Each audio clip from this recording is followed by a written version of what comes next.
வணக்கம். மதிமுகம் செய்திகள்.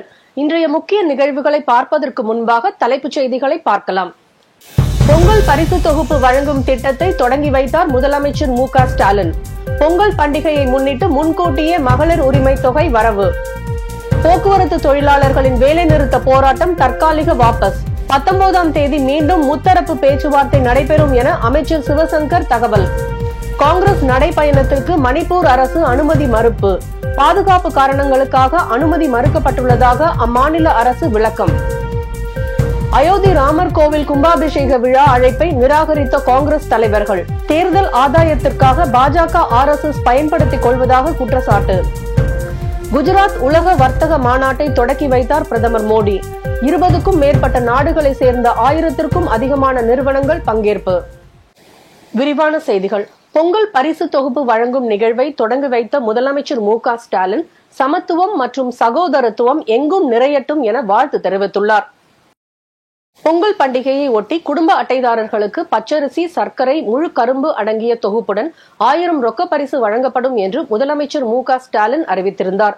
அதில் ஒன்றிய, மாநில அரசு ஊழியர்கள், வருமான வரி செலுத்துவோர், பொதுத்துறை நிறுவனங்களில் பணிபுரிவோர், சர்க்கரை அட்டைதாரர்கள், பொருளில்லா அட்டைதாரர்கள் தவிர்த்து ஏனைய குடும்ப அட்டைதாரர்கள் அனைவருக்கும் 1000 ரூபாய் ரொக்கமாக வழங்கப்படும் என்று அறிவித்திருந்தார். இதையடுத்து அனைத்து குடும்ப அட்டைதாரர்களுக்கும் பொங்கல் பரிசு 1000 வழங்க வேண்டும் என பலரும் வலியுறுத்திய நிலையில் பொதுமக்களின் கோரிக்கையை ஏற்று நிபந்தனையின்றி அனைத்து குடும்ப அட்டைதாரர்களுக்கும் பொங்கல் பரிசாக 1000 வழங்கப்படும் என முதலமைச்சர் அறிவித்துள்ளார். அதன்படி பொங்கல் பரிசாக 1 கிலோ பச்சரிசி, 1 கிலோ சர்க்கரை, முழு கரும்பு, இலவச வேட்டி சேலை மற்றும் 1000 ரூபாய் ரொக்கம் பணம் ஆகியவற்றை சென்னை ஆழ்வார்பேட்டையில் உள்ள நியாய விலை கடையில் முதலமைச்சர் மு.க.ஸ்டாலின் தொடங்கி வைத்தார். அதைத் தொடர்ந்து மற்ற மாவட்டங்களில் அமைச்சர்கள், MP-க்கள், MLA-க்கள் உள்ளிட்ட மக்கள் பிரதிநிதிகள், அதிகாரிகள் பொங்கல் பரிசு தொகுப்பு வழங்கும் நிகழ்வை தொடங்கி வைத்தனர். இன்று முதல் வரும் 14ஆம் தேதி வரை அனைத்து அரிசி ரேஷன் அட்டைதாரர்களும் பெற்றுக் கொள்ளலாம் என்றும், டோக்கன்களை பெற தவறிய அரிசி குடும்ப அட்டைதாரர்கள் ஜனவரி 13 மற்றும் 14ஆம் தேதிகளில் அவர்களின் நியாய விலை கடைகளில் 1000 ரூபாயுடன் பொங்கல் பரிசு தொகுப்பை பெற்றுக் கொள்ளலாம் என தெரிவிக்கப்பட்டுள்ளது.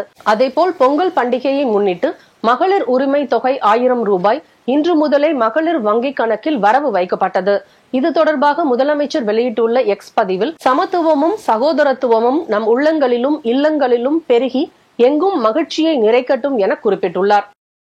ஊதிய உயர்வு, பழைய ஓய்வூதிய திட்டம் உள்ளிட்ட 6 அம்ச கோரிக்கைகளை வலியுறுத்தி போராட்டத்தில் ஈடுபட்ட போக்குவரத்து தொழிற்சங்கத்தினர் போராட்டம் தற்காலிகமாக வாபஸ் பெறப்படுவதாக அறிவித்துள்ளனர். காலி பணியிடங்களை நிரப்ப வேண்டும், பழைய ஓய்வூதிய திட்டம் 15வது ஊதிய ஒப்பந்தத்தை இறுதி செய்ய வேண்டும், போக்குவரத்து தொழிலாளர்களுக்கான ஊதிய ஒப்பந்த பேச்சுவார்த்தை தொடங்க வேண்டும் உள்ளிட்ட 6 அம்ச கோரிக்கைகளை வலியுறுத்தி வேலைநிறுத்த போராட்டத்தில் ஈடுபட போவதாக போக்குவரத்து தொழிலாளர்கள் சங்கங்கள் அறிவித்தன. தமிழ்நாடு அரசு சார்பாக நடைபெற்ற பேச்சுவார்த்தையில் உடன்பாடு ஏற்படாததை அடுத்து அண்ணா தொழிற்சங்கம், CITU உள்ளிட்ட தொழிற்சங்கங்கள் 2வது நாளாக வேலைநிறுத்த போராட்டத்தில் ஈடுபட்டன. இந்நிலையில் தொழிற்சங்கத்தினரின் வேலைநிறுத்த போராட்டத்துக்கு தடை விதிக்க கோரி சென்னை உயர்நீதிமன்றத்தில் பொதுநல மனு தாக்கல் செய்யப்பட்டிருந்தது. இந்த மனு இன்று விசாரணைக்கு வந்தபோது டிசம்பர் 19ஆம் தேதி வேலைநிறுத்த நோட்டீஸ் வழங்கப்பட்டும் எந்த நடவடிக்கையும் எடுக்கப்படவில்லை என தொழிற்சங்கங்கள் தரப்பில் வாதம் முன்வைக்கப்பட்டது.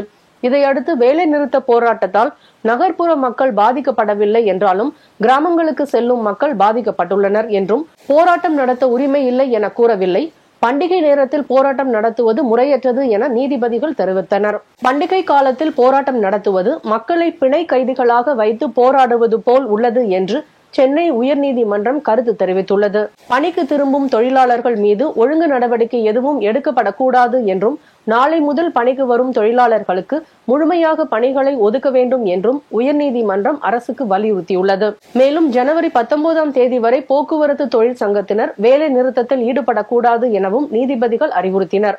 சென்னை உயர்நீதிமன்ற அறிவுறுத்தலை அடுத்து வேலை நிறுத்தத்தை கைவிடுவதாக போக்குவரத்து தொழிற்சங்கங்கள் தெரிவித்துள்ள நிலையில் நாளை உடனடியாக பணிக்கு திரும்புவதாகவும் தொழிற்சங்கங்கள் தரப்பில் உயர்நீதிமன்றத்தில் தெரிவிக்கப்பட்டுள்ளது. நிலுவைத் தொகை முழுமையாக வழங்கப்படாவிட்டால் மீண்டும் வேலை நிறுத்தம் தொடரும் என்று தொழிற்சங்கத்தினரும் நீதிமன்ற உத்தரவை முழுமையாக படித்துவிட்டு முதல்வரின் ஆலோசனையை பெற்று ஜனவரி 19ஆம் தேதி பேச்சுவார்த்தை நடைபெறும் என்றும் போக்குவரத்து துறை அமைச்சர் சிவசங்கர் தெரிவித்துள்ளார். ராமர் கோயில் குடமுழுக்கு விழாவுக்கான அழைப்பை காங்கிரஸ் மூத்த தலைவர்கள் சோனியா காந்தி, மல்லிகார்ஜுன கார்கே நிராகரித்துள்ளனர். உத்தரப்பிரதேச மாநிலம் அயோத்தியில் பிரம்மாண்டமாக கட்டப்படும் ராமர் கோயிலின் கும்பாபிஷேகம் வரும் 22ஆம் தேதி நடைபெற உள்ளது. இதில் பிரதமர் மோடி, அமைச்சர்கள், மாநில முதலமைச்சர்கள், அரசியல் பிரமுகர்கள் என ஏராளமானோர் பங்கேற்க உள்ளனர். ராமர் கோயில் கும்பாபிஷேக விழாவில் பங்கேற்குமாறு நாட்டின் முக்கிய பிரமுகர்கள், அரசியல் தலைவர்களுக்கு அழைப்பு விடுக்கப்பட்டு வருகிறது. காங்கிரஸ் தலைவர் மல்லிகார்ஜுன கார்கே, முன்னாள் தலைவர் சோனியா காந்தி ஆகியோருக்கு அழைப்புதல் வழங்கப்பட்டுள்ளது. இந்நிலையில் ராமர் கோயில் குடமுழுக்கு விழாவுக்கான அழைப்பை சோனியா காந்தி, மல்லிகார்ஜுன கார்கே உள்ளிட்ட காங்கிரஸ் மூத்த தலைவர்கள் நிராகரித்துள்ளனர். அயோத்தி ராமர் கோயில் என்பது பாஜக, RSS அமைப்பின் அரசியல் திட்டம் என்று காங்கிரஸ் செய்தி தொடர்பாளர் ஜெய்ராம் ரமேஷ் கண்டனம் தெரிவித்துள்ளார். ராகுல் காந்தியின் இந்திய நீதி பயணத்திற்கு அனுமதி மறுக்கப்பட்டுள்ளதாக மணிப்பூர் அரசு அறிவித்துள்ளது. காங்கிரஸ் மூத்த தலைவர் ராகுல் காந்தியின் இந்திய ஒற்றுமை நடைப்பயணத்துக்கு நாடு முழுவதும் பெரும் வரவேற்பு கிடைத்த நிலையில் இந்தியாவின் கிழக்கில் இருந்து மேற்கு வரை 2ஆம் கட்ட நடைப்பயணம் மேற்கொள்ளப்படும் என்று தெரிவிக்கப்பட்டிருந்தது. இந்த நிலையில் ராகுல் காந்தியின் 2ஆம் கட்ட நடைப்பயணமான இந்திய நீதி பயணம் ஜனவரி 14ஆம் தேதி மணிப்பூரில் தொடங்கி மும்பையில் மார்ச் 20ஆம் தேதி முடிவடையும் என்று காங்கிரஸ் அறிவித்திருந்தது. மணிப்பூர், நாகாலாந்து, அசாம், மேகாலயா, மேற்கு வங்கம், பீகார், ஜார்க்கண்ட், ஒடிசா ஆகிய 14 மாநிலங்களில் உள்ள 85 மாவட்டங்கள் வழியாக இந்த பயணம் மேற்கொள்ளப்பட உள்ளதாக காங்கிரஸ் கட்சியின் பொதுச் செயலாளர் KC வேணுகோபால் தெரிவித்தார். இந்த நிலையில் மணிப்பூர் மாநிலம் இம்பாலில் MP ராகுல் காந்தியின் இந்திய ஒற்றுமை நீதி யாத்திரை தொடங்க அனுமதி மறுக்கப்பட்டுள்ளது. பாதுகாப்பு காரணங்களுக்காக அனுமதி மறுக்கப்பட்டுள்ளதாக மணிப்பூர் மாநில அரசு விளக்கம் அளித்துள்ளது. அடுத்த 25 ஆண்டுகளில் இந்தியாவை வளர்ந்த நாடாக மாற்ற இலக்கு நிர்ணயித்துள்ளதாக பிரதமர் மோடி தெரிவித்துள்ளார். குஜராத் தலைநகர் காந்தி நகரில் துடிப்பான குஜராத் உலக உச்சி மாநாட்டை பிரதமர் மோடி இன்று தொடங்கி வைத்தார். 3 நாட்கள் நடைபெறும் மாநாட்டில் 34 கூட்டணி நாடுகளும் 16 அமைப்புகளும் பங்கேற்றுள்ளது.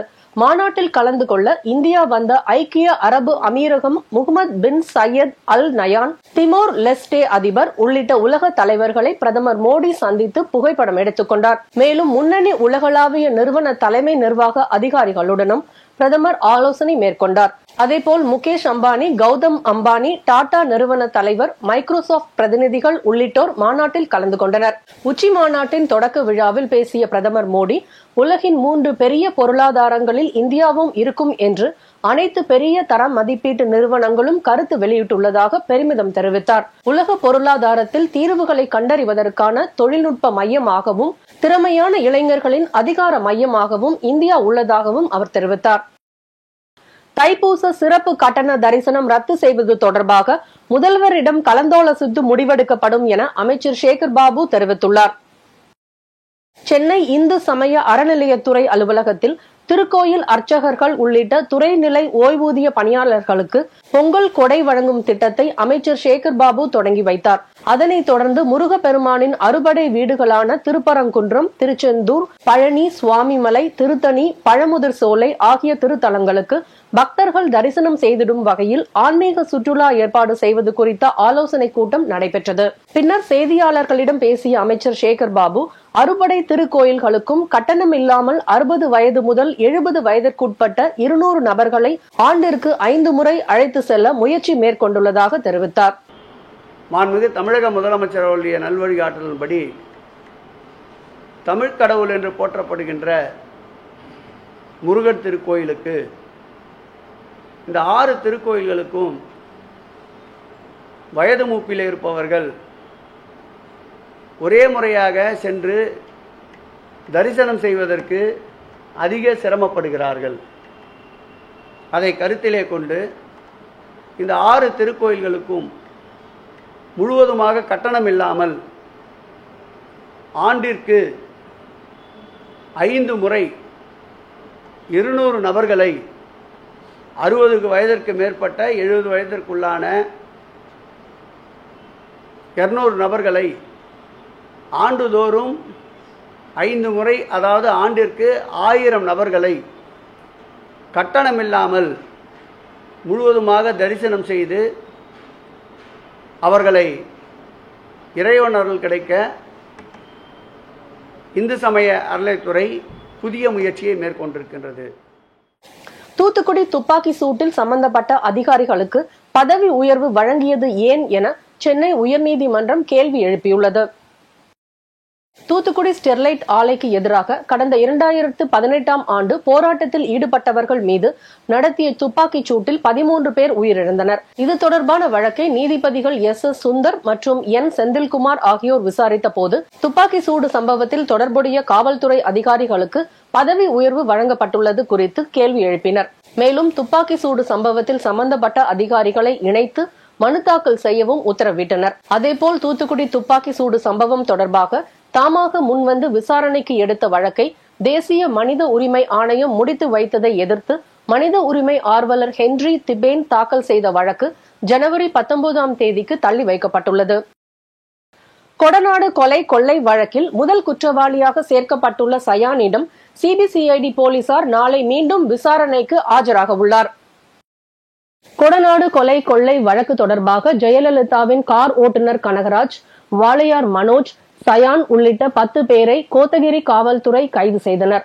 இந்த வழக்கை சிபிசிஐடி காவல்துறை விசாரணை நடத்தி வரும் நிலையில் உதகை மாவட்ட அமர்வு நீதிமன்றத்தில் வழக்கு நடைபெற்று வருகிறது. மேலும் இந்த வழக்கில் குற்றவாளிகளாக சேர்க்கப்பட்டுள்ள பிஜின்குட்டி தீபு, ஜம்சீர் ஆகியோரிடம் இருந்து 8 செல்போன்கள், 4 சிம் கார்டுகள் பறிமுதல் செய்யப்பட்டு நீதிமன்றத்தில் ஒப்படைக்கப்பட்டன.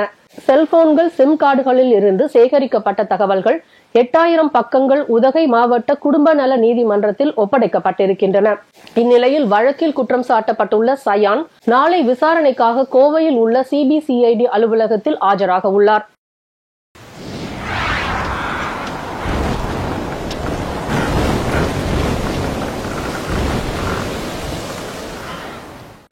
கன்னியாகுமரி, திருநெல்வேலி மாவட்டங்களில் கனமழைக்கு வாய்ப்புள்ளதாக சென்னை வானிலை ஆய்வு மையம் தெரிவித்துள்ளது. கேரள கடலோர பகுதிகளில் ஒரு வளிமண்டல கீழடுக்கு சுழற்சி நிலவுகிறது. அதேபோல் பூமத்திய ரேகையை ஒட்டிய இந்திய பெருங்கடலின் கிழக்கு பகுதிகளில் இலங்கைக்கு தெற்கே ஒரு வளிமண்டல கீழடுக்கு சுழற்சி நிலவுகிறது. இதன் காரணமாக தமிழகத்தில் ஓரிரு இடங்களிலும், புதுவை மற்றும் காரைக்கால் பகுதிகளிலும் இடி மின்னலுடன் கூடிய லேசானது முதல் மிதமான மழை பெய்யக்கூடும் என்றும், கன்னியாகுமரி மற்றும் திருநெல்வேலி மாவட்டங்களில் மலைப்பகுதிகளில் ஓரிரு இடங்களில் கனமழை பெய்யக்கூடும் எனவும் வானிலை ஆய்வு மையம் தெரிவித்துள்ளது. சென்னையை பொறுத்தவரை அடுத்த 24 மணி நேரத்திற்கு வானம் ஓரளவு மேகமூட்டத்துடன் காணப்படும் என்றும், நகரின் ஒரு சில பகுதிகளில் லேசான மழை பெய்யக்கூடும் எனவும் வானிலை ஆய்வு மையம் தெரிவித்துள்ளது.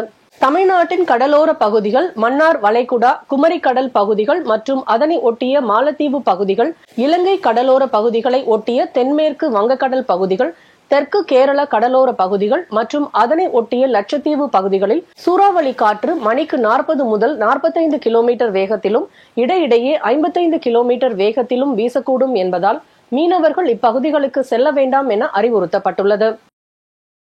முரசொலி நிலம் தொடர்பாக தேசிய பட்டியலின ஆணையம் விசாரிக்க தடை கேட்டு முரசொலி அறக்கட்டளையின் நிர்வாக அறங்காவலர் RS பாரதி தொடர்ந்த வழக்கை தள்ளுபடி செய்து சென்னை உயர்நீதிமன்றம் உத்தரவிட்டுள்ளது.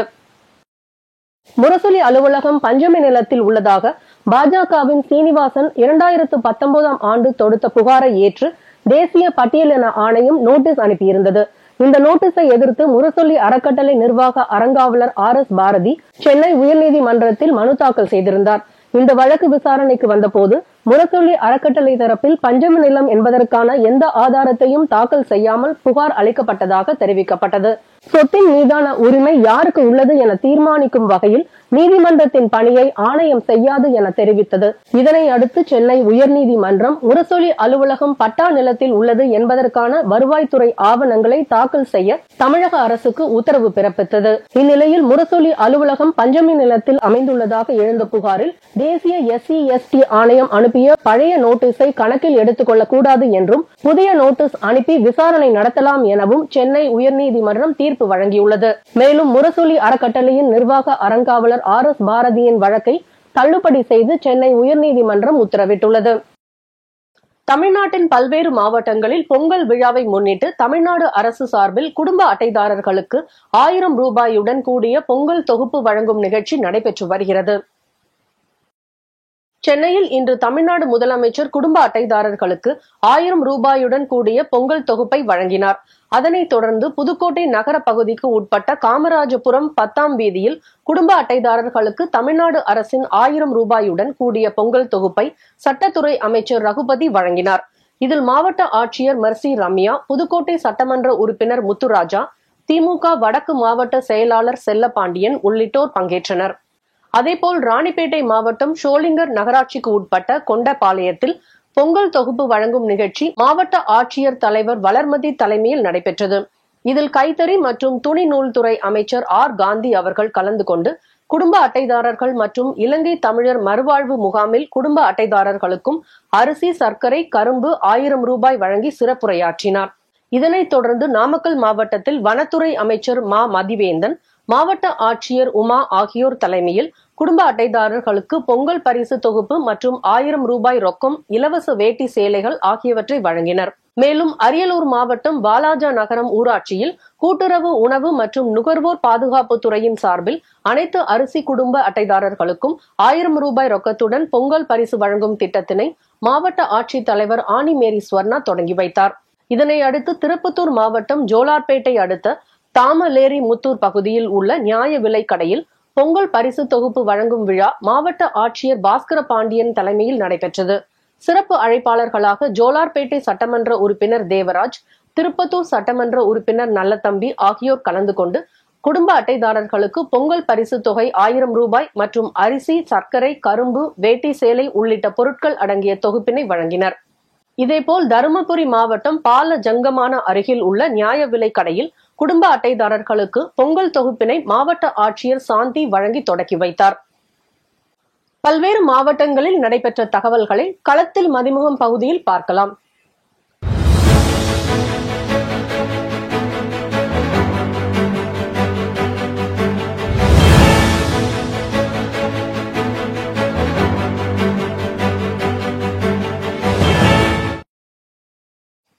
போனஸ் உள்ளிட்ட 6 அம்ச கோரிக்கைகளை வலியுறுத்தி தமிழகத்தில் அரசு போக்குவரத்து துறை தொழிலாளர்கள் 2ஆம் நாளாக வேலை நிறுத்தத்தில் ஈடுபட்டு வரும் நிலையில் திருவண்ணாமலை மத்திய பேருந்து நிலைய நுழைவாயில் முன்பு போக்குவரத்து தொழிலாளர்கள் 6 அம்ச கோரிக்கை வலியுறுத்தி ஓய்வு பெற்ற சங்கத்தினர் உட்பட நூற்றுக்கணக்கானோர் பேருந்து முன்பு வழிமறித்து டயர் முன்பாக தரையில் படுத்து சாலை மறியல் போராட்டத்தில் ஈடுபட்டனர். போராட்டத்தில் ஈடுபட்ட அனைவரையும் காவல்துறையினர் கைது செய்தனர். அதேபோல் திருப்பத்தூர் மாவட்டம் கௌதம்பேட்டை பகுதியில் விழுப்புரம் மற்றும் சேலம் கோட்டம் பணிமனையின் முன்பு 6 அம்ச கோரிக்கைகளை நிறைவேற்ற கோரி அனைத்து ஓய்வு பெற்ற சங்கத்தினர் கலந்து கொண்டு இன்று 2வது நாளாக வேலை நிறுத்த போராட்டத்தில் ஈடுபட்டனர். ஊதிய ஒப்பந்தம் 4 ஆண்டு என்பதை 3 ஆண்டாக மாற்ற வேண்டும்.